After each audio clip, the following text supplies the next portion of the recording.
right, everybody. My name is Marina Dunn. I am a data science grad student at UC Riverside. And this morning, I am going to be talking about a tool that I have been developing with Dr. Ben Priest for visualizing model optimization. In this case, specifically for trying to characterize unknown orbital debris. By now, I'm sure most people are probably familiar with, space situational awareness and the critical role that it plays in our lives.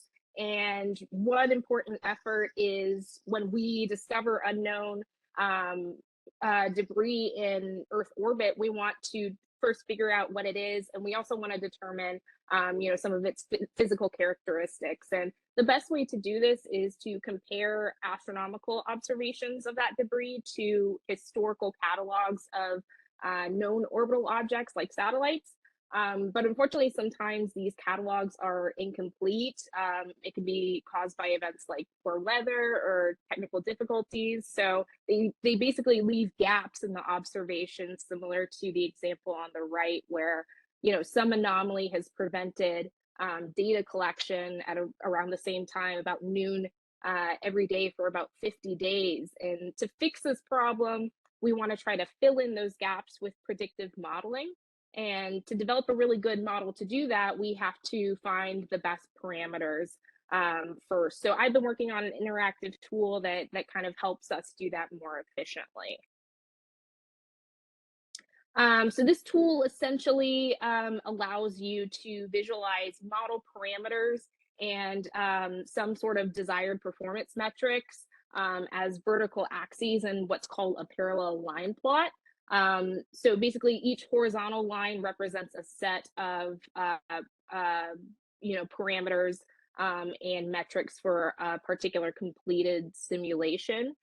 So the lines are distinguished by some sort of objective value in color. So in this case, we are looking at loss. We're trying to minimize the loss function here. So the more parallel separation you have between these horizontal lines, the more positive correlation between the variables. Whereas if you see like crisscrossing, that's going to indicate more of a negative relationship between them. So this is a good way to really see the model structure and the influence that certain parameters can have on the overall objective value, because sometimes that's not always intuitive with models, especially if they're more complex and have lots of parameters. So this particular set of simulations were an example where visualization was really helpful, because we could see that for the Gaussian process used, that it was not sensitive to the changing parameter, because all of the objective values are relatively the same. So this is a really cool, informative plot, but it can actually be customized even further.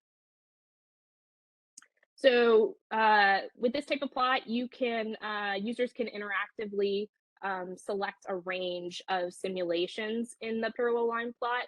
And based on those, you can generate subsequent plots of significant information. So for our purposes, in this data, I can select several models that show me the true and predicted brightness values of a debris object throughout the day. The line colors are again corresponding to that objective value, that in this case loss. And so for the predictions, you can also have the option of toggling on off the confidence intervals.